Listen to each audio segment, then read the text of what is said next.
All right, so we are discussing the, just reviewing Frankenstein. And so, yeah, Walton and Frankenstein are just like each other. And I made a point that maybe you should make a point here. It's a theme in literature. We call it the double, the theme of the double. There's a number of books out there where a character and someone just like him, or maybe similar to him, but is also kind of opposite, like a foil, is in the book. What are you looking? I'm typing the all right. answers here. What does the stranger warn Walton about? You remember? What is Walton's chief goal in life? Remember what it was? Why is he out on a ship surrounded by islands? Find like an oasis or something at the North Pole. Well, yes, he thinks that's what he's gonna find at the North Pole, but at the time, which remember, this was 1818. The book was published in 1818. I'm trying to remember when the North Pole was discovered. It was in the 1930s, I believe, so over 100 years later, before man actually discovered the North Pole. He thinks it's gonna be like sunny all the time, and if it's sunny, it's gonna be warm. But anyway, that was sort of the prevailing theory. So he wants to find the North Pole, so he's interested in what? What's the general way to describe that? It's not just the North Pole he's after. What does he want to know about the North Pole? Why does he even care? Because no man has ever explored it. And what does he expect to find? And in general, he expects to learn things. So it's a quest of knowledge. And it's interesting, because that's just what we were talking about. You know, we said the quest of knowledge begins with the fear of God. And that's a good thing. But what he's doing isn't. He seems to be wanting to be the first guy to do it. And it's more like for glory and renown. Maybe he wants to help mankind. He doesn't know what good things could come out of it.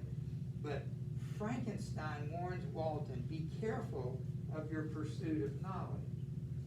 Again, without the fear of the Lord. I don't think there can be any limit if we fear the Lord on our pursuit of knowledge. I think almost every discipline on earth, there are plenty of books. I've read one about the contributions of Christianity to every area of life, to academics, to science, to literature, to music, to engineering. You know, Christians have influenced every aspect of life, and there had to be a pursuit of knowledge there. But if they're Christians, their motive for doing it is different than Walton and Frankenstein.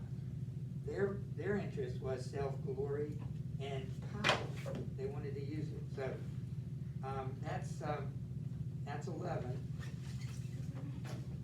So we started. Where was the stranger born? Well, he probably wasn't born in a hospital in 1880. I don't even think they had hospitals in 1880.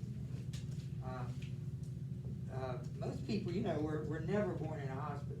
It was kind of my generation that people began to be born there instead of your home. Yeah.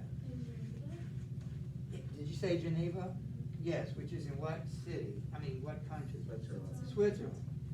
So again, it's not my experience that in most movies and the mythology of Frankenstein that it had anything to do with the Alps and Switzerland. We associate Transylvania with Dracula, but we don't associate, I don't think, Frankenstein with snow and mountains. All right, who is Beaufort and who is Caroline Beaufort? I should have asked you this on the quiz, but I didn't. Anybody remember who they were?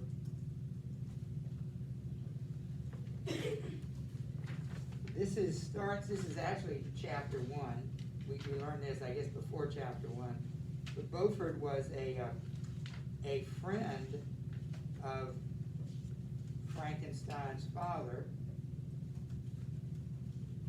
and he married the daughter, Caroline. So his daughter attended him, but Caroline Beaufort possessed a mind and so forth. So he actually married, that was Frankenstein's mother. So, again, Beaufort was, this should be in chapter 1, I don't know why I put it here. But Beaufort was a merchant who was a friend of Frankenstein's father. What interests me about this, all the women, it seems like all the women in the book are from difficult circumstances. Like his mother is from his father died, and that it seems like all the women are from difficult circumstances that they fall in love with. I look at 14. How was Victor treated by his parents?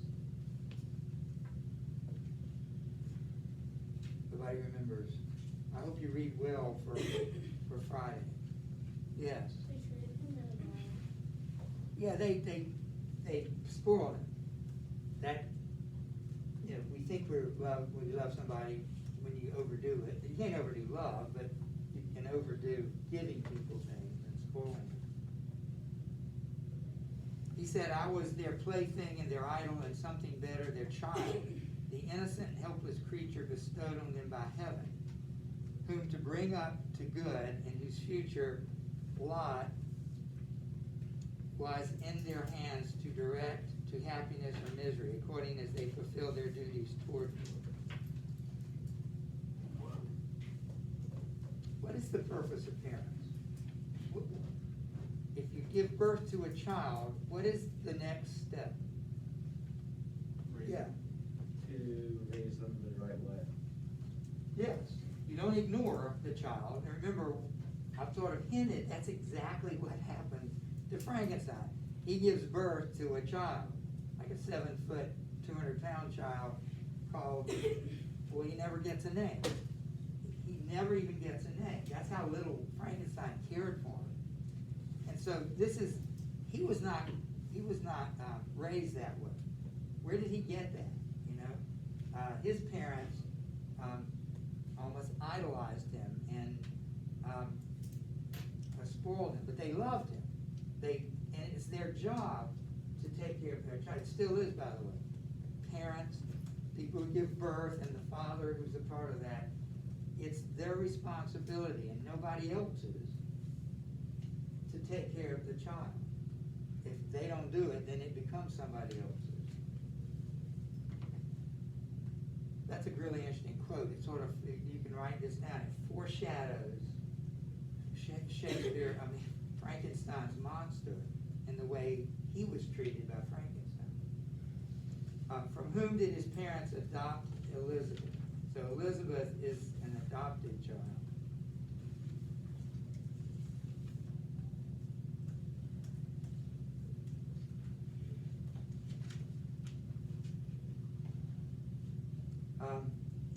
It was a family of really poor children, and the mother was taking care of them and adopted the child Elizabeth.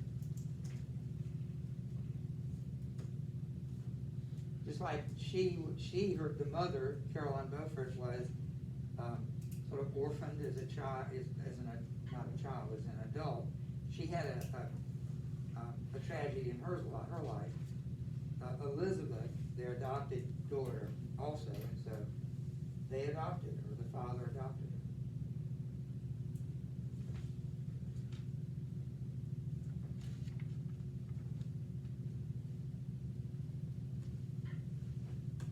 All right, then let's look at chapter 2 briefly, and we'll have, you're reading chapter 3. I don't know how many chapters, but it's 30 pages.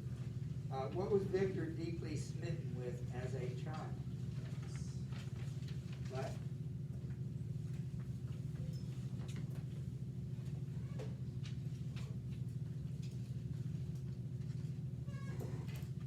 He had an eager desire to learn, especially in science.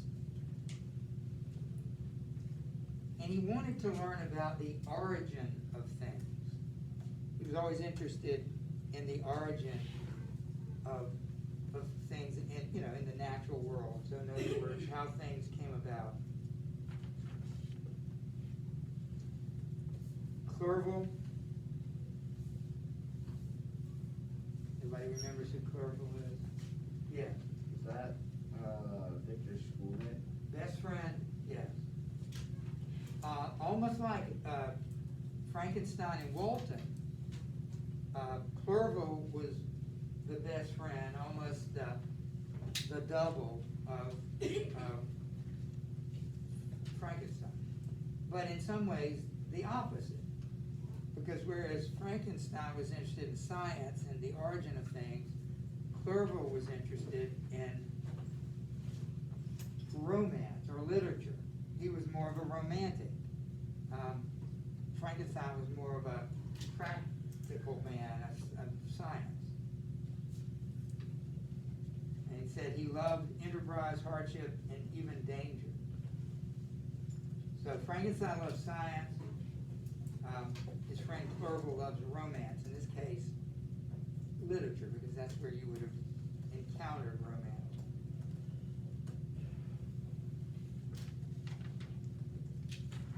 And we've already answered the next one. He was mostly interested in the study of the origins of things. He wanted to know how, like life, how did life begin? What really made that happen?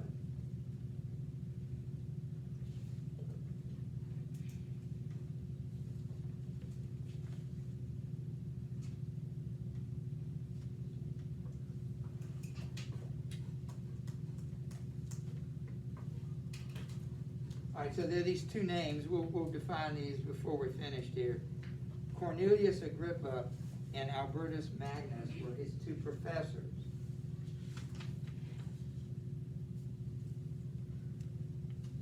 They were different, and they both influenced him in different ways. And they were writers. And Cornelius Agrippa was a German physician.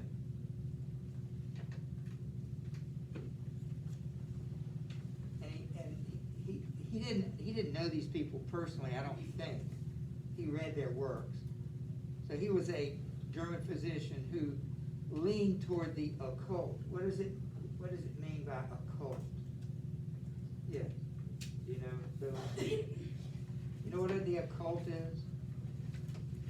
It's the supernatural. It's anything that as a Christian you would want to avoid. Witchcraft and all this sort of stuff is a occult. Seems odd that a doctor would be interested in the occult or scientist, but he kind of leaned that way. Albertus Magnus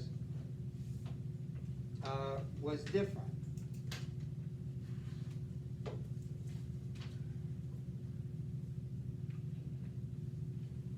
And he was I'm looking for the specific differences. I'll have to. He was also interested in the origins of things. So we'll come back to him. Just notice these were the two men that had the most influence on him. And then finally, what did the thunderstorm, what effect did it have on him? If you have your book open, I'll turn there. It's interesting. This is a big factor in the Rhyme of the Ancient Mariner, which we're going to read and just start reading in just a minute. He describes these thunderstorms, and it's connected. Let me just read it. It's page 38. This thunderstorm got him interested in, of course, the lightning. That's the most exciting part. It's where the thunder comes from, as you know. And so he was interested in the electricity part. He says, before this, I was not unacquainted with the more obvious laws of electricity.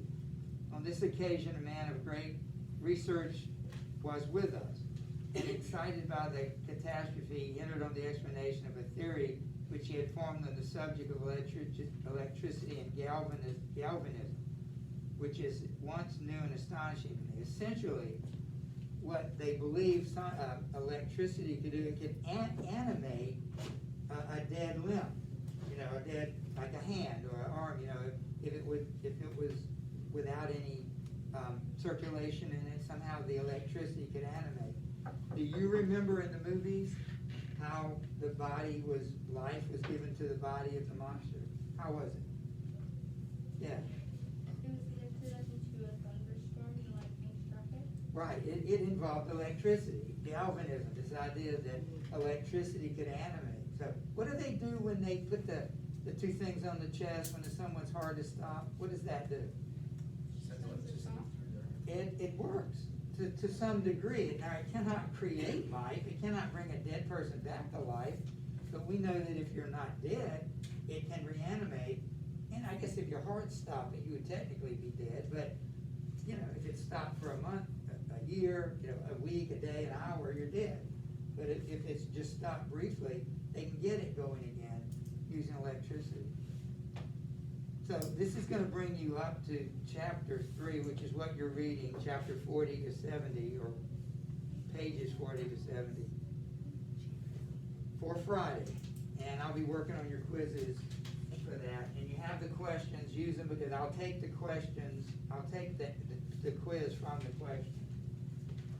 So we answer the questions? No, you don't have to separately, but I'm gonna give you a quiz. I would suggest you do that, because I'm gonna take the quiz from the question. So if you have your book, the other book with you, we'll spend the last 20 minutes or 15, we'll spend most of the time Wednesday and Thursday on this after we talk about Great Expectations. I'm gonna give you a sheet.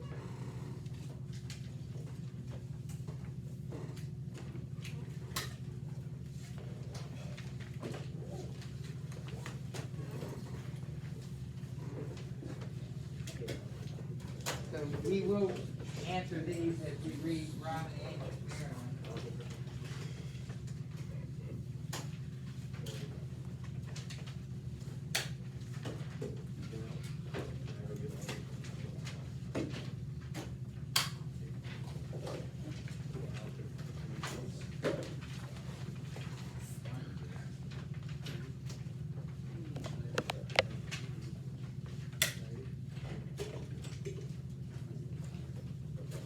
All right, so pay attention as we read this.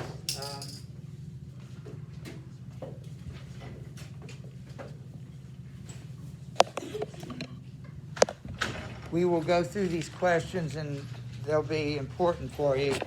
Remember, this book that we're getting ready to read, this poem by Coleridge, was mentioned in Frankenstein as a book that Walton was especially interested in.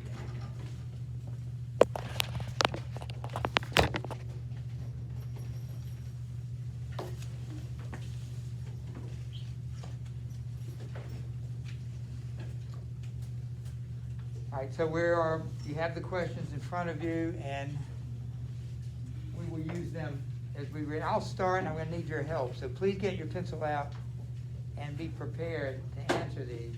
I'm going to read that. I do not know Latin. Maybe you do, and you could translate it. I'm going to read the translation of the Latin introduction. It's at the bottom of the page, on page 63. So it says, I readily believe that in the totality of things there are more invisible than visible natures. But who shall account to us the family of all these things, and their degrees and relationships and distinctive signs in their individual functions? What do they do? What places do they inhabit? The human mind has always solicited knowledge of these matters, but has never attained it. Meanwhile, I do not deny it is sometimes pleasant to contemplate the images of a greater and better world in the mind, as if in a picture, lest the mind accustomed to the trivia of modern life should shrink excessively and sink completely into petty musing. But at the same time, one must be intent upon truth, and moderation must be observed, so that we may distinguish the sure from the unsure, day from night. This is a book about spirits, ghosts, if you will. So that's why he kind of introduced this. So the argument. This is look at number 1. It says argument. So the question is, how does the argument reveal an archaic style? Well, first of all, I thought it was a story, not an argument. You know, that would be a word that we're not as familiar with. But this is what he says in the argument. How a ship having passed the line was driven by storms to the cold countries toward the South Pole, and how from thence she made her course through the tropical latitude of the great Pacific Ocean, and of the strange things that befell, in what manner the ancient mariner came back to his own country. It is interesting, Frankenstein is about the North Pole, the rhyme of the ancient mariner is about the South Pole. One thing I should point out here is that in the margins, I guess in the left margin of every page, there are some notes, and I don't know if this is from the editor or from Coleridge, but the notes, I'm not gonna read them, but you can use that to help follow along. All right, so pay attention, this is gonna, a lot happens in a few lines. It is an ancient mariner, and he stopped one of three. By thy long gray beard and glittering eye, now wherefore stoppest thou me? So first of all, an ancient mariner, what's a mariner? What's a mariner? Fish. A what? A fish. A what? A fish. Why do they call him the Seattle Mariners? Sailor. Sailor. It's a sailor. Good try, bitch. No. So this is the scenario. Being an ancient mariner, what does that mean he is? An old man. He's an old sailor. Right? He sees three men, and he stops for some reason one of the three men. The three men are going to a wedding, and so he stops one of them and begins to talk to him. And the guy who stopped said, "By thy long gray beard and glittering eye, now wherefore stoppest thou me?" Why are you stopping me? The bridegroom's door are open wide, and I am next of kin. The guests are met, the feast is set. Mayest hear the merry din. So he's saying, there's a wedding right there. See the church, see the doors? I'm the next of kin. I should be there for this wedding. That's where I'm going. But the mariner says, he holds him with his skinny hand. This ancient sailor grabs him and won't let him go. And he starts talking to him, and he says, "There was a ship," quoth he, "hold off, unhand me, gray-bearded loon." Eftsoons his hand dropped me. Well, circle the word eftsoons. That's an old word. I'm gonna have to look it up again. I don't even remember what it, I think it just means soon. But that's an example of really old language, even for Coleridge's time. But he dropped his hand, but he says he holds him with his glittering eye. So he may have let him go, but he sort of has captured him with his eyes, got his eyes on him, and it sort of captivated. The wedding guest stood still and listens like a 3 years child. The mariner hath his will. The wedding guest sat on a stone. He cannot choose but hear. And thus spake on that ancient man, the bright-eyed mariner. So the guy doesn't know why, but almost against his will, he feels like he has to sit and listen to this guy. He can't explain why it's happening. So the mariner begins. The ship was cheered, the harbor cleared. Merrily did we drop below the kirk. Kirk is a church. You want to circle that? Merrily did we drop below the kirk, below the hill, below the lighthouse top. The sun came up upon the left. Out of the sea came he, and he shone bright, and on the right went down into the sea.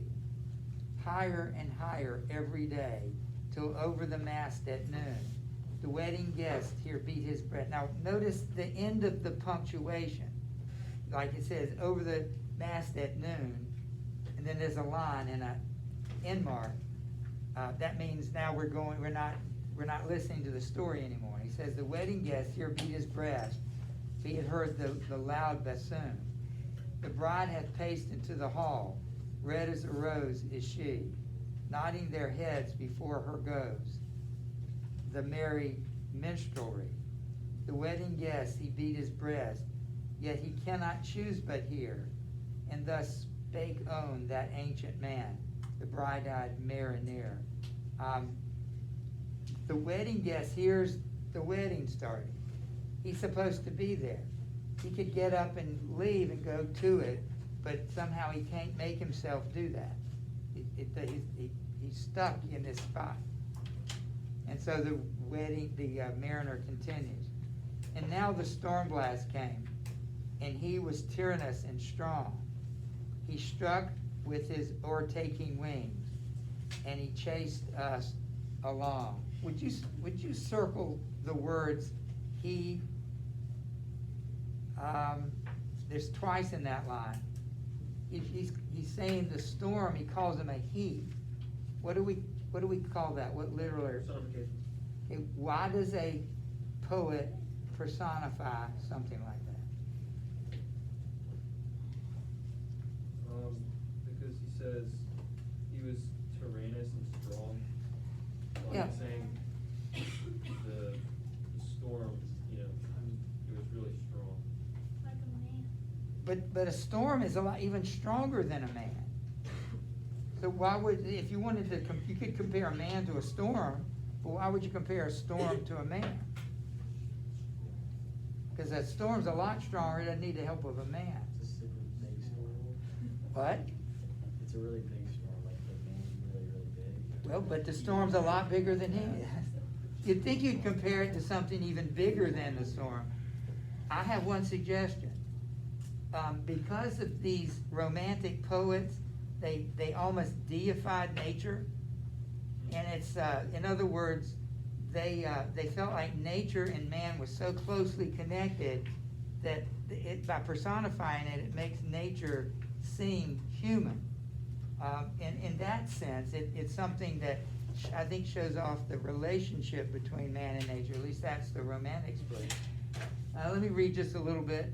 With sloping masts and dipping prow, as who pursued with yell and blow, still treads the shadow of his foe, and forward bends his head. The ship drove fast, loud roared the blast, and southward we fled.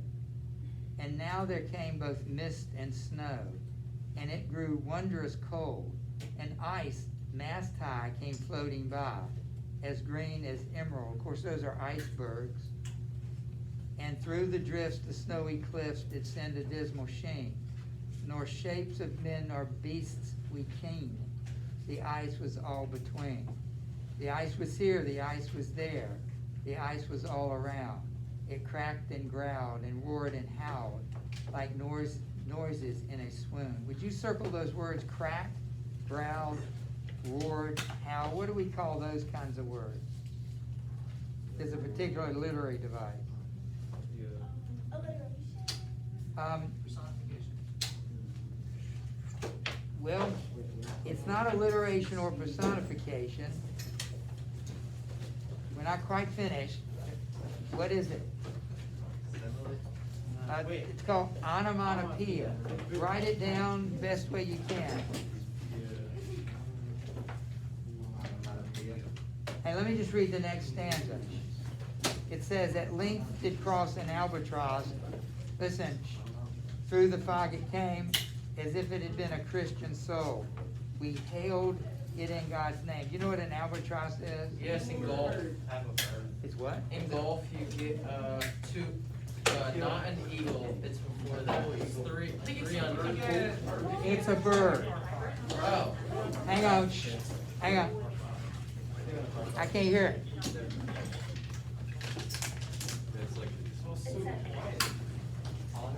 I didn't hear a word she said. I've got no water. Yeah, that's funny. I saw you get in on it. Bro, I had it in